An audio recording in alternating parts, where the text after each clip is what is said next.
going to happen. Our country is we're suffering going because to people do like Secretary Clinton the have made such bad decisions in 50 terms of our cups. jobs, in terms If of you what's know going on. how to We have unlock the worst the revival circuit of our economy since the Great Depression. And believe me, we're in a bubble right now. And the only thing that looks good is the stock market. But if you raise interest rates even a little bit, that's going to come crashing down. We are in a big, fat, ugly bubble. And we better be awfully careful. And we have a Fed that's doing political things. Janet Yellen, the Fed is doing political by keeping the interest rates at this level. And believe me, the day Obama goes off and he leaves and he goes out to the golf course for the rest of his life to play golf, when they raise interest rates, you're going to see some very bad things happen because the Fed is not doing their job. The Fed is being more political than Secretary Clinton. Mr. Trump, we're talking about the burden that Americans have to pay, yet you have not released your tax returns. And the reason nominees have released their returns for decades is that voters will know if their potential president owes money to, who he owes it to, and any business conflicts. Don't Americans have a right to know if there are any conflicts of interest? I don't mind releasing. I'm under a routine audit, and it'll be released. And as soon as the audit's finished, it'll be released.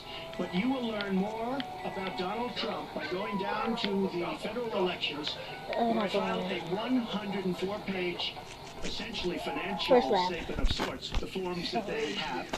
It shows income, in fact, the income. I just looked today, the income is filed at $694 million for this past year. $694 million. Oh my God. You would have told me I was going to make that 15 or 20 years ago. I would have been very surprised. But that's the kind of thinking that our country needs. When we have a country that's doing so badly, that's being ripped off by every single country in the world, it's the kind of thinking that our country needs, because everybody, Lester, we have a trade deficit with all of the countries that we do business with of almost $800 billion a year. You know what that is? That means who's negotiating these trade deals? We have people that are political hacks negotiating our trade deals. The IRS has Excuse me. your taxes. You're perfectly free to release your taxes during an audit. And so the question, does the public have the right to know outweigh your personal? Well, I told you, I will release them as soon as I can.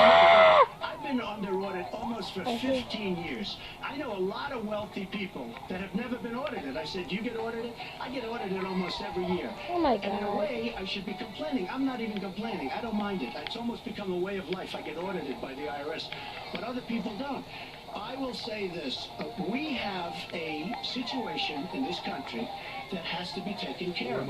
I will release my tax returns against my lawyer's wishes. When she releases her 33,000 emails that have been deleted, as soon as she releases them, I will release my tax returns, and that's against my lawyers. They say don't do it. I will tell you this. No, in fact, watching shows, reading the papers, almost every lawyer says you don't release your returns until the audit's complete. When the audit's complete, I'll do it. But I would go against them if she releases her email. So it's negotiable? Looking at it. It's not negotiable. No, let her release the email. Why did she delete 33,000? I'll let her ask that, but let me just admonish the audience one more time. There was an agreement we No, did no, ask no. you to be Oh silent, my so it would be God. helpful for us, Secretary Clinton. Well, I think you've just seen another example of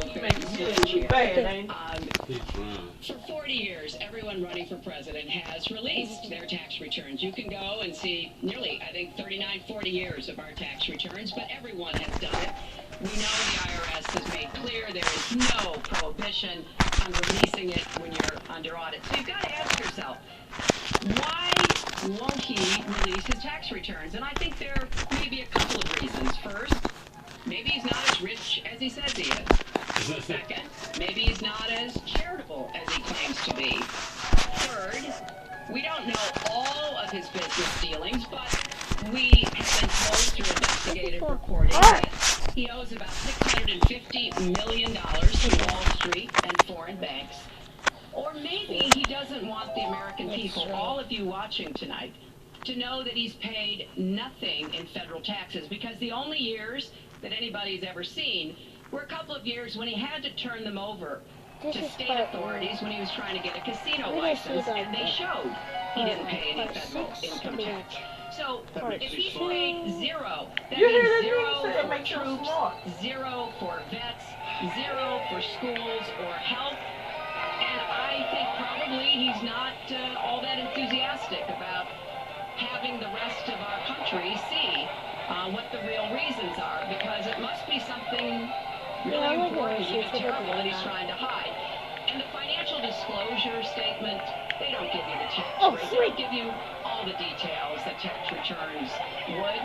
And it just seems to me that this is something that the American people deserve to see, and I have no reason to believe that he's ever going to release his tax returns, because there's something he's hiding. And we'll guess. We'll keep guessing at what it might be that he's hiding.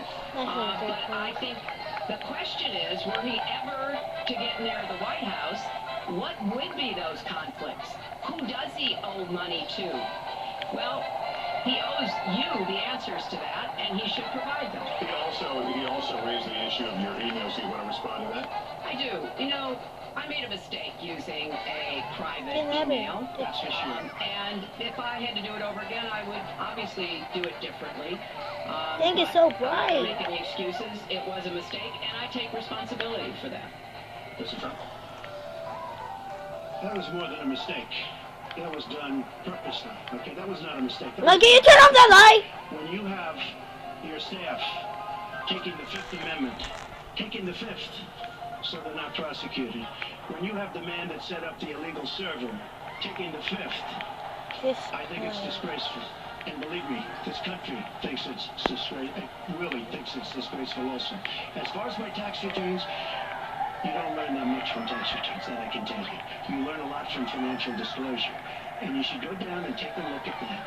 The other thing, I'm extremely under-leveraged. The report that said 650, which, by the way, a lot of friends of mine that know my business say, boy, that's really not a lot of money. It's not a lot of money relative to what I had. The buildings that were in question, they said in the same report, which is actually wasn't even a bad story, to be honest with you, but the buildings are worth $3.9 billion. And the 650 isn't even on that. But it's not 650, it's much less than that. But I could give you a list of banks. If that would help you, I would give you a list of banks. These are very fine institutions, very fine banks. I could do that very quickly. I am very underleveraged. I have a great company. I have a tremendous income. And the reason I say that is not in a braggadocious way. It's because it's about time that this country had somebody running it that has an idea about money. When we have $20 trillion in debt and our country's a mess, you know, it's one thing to have $20 trillion in debt and our roads are good and our bridges are good and everything's in great shape. Our airports are like from a third world country. You land at LaGuardia, you land at Kennedy, you land at LAX, you land at Newark. And you come in from Dubai and Qatar, and you see these incredible, you come in from China, you see these incredible airports, and you land, we become a third world country. So, the worst of all things has happened. We owe $20 trillion, and we're a mess. We haven't even started. And we've spent $6 trillion in the Middle East, according to the report that I just saw. Whether it's 6 or 5, but it looks like it's 6. $6 trillion in the Middle East. We could have rebuilt our country twice. And it's really a shame. And it's politicians like Secretary Clinton that have caused this problem. Our country has tremendous problems. We're a debtor nation. We're a serious debtor nation. And we have a country that needs new roads, new tunnels, new bridges, new airports, new schools, new hospitals. And we don't have the money because it's been squandered on so many of these ideas. And maybe because you haven't paid any federal income tax for a lot of years. And the other thing I think is That's it for important. now. Squandered Stay too, tuned believe me. for part If you're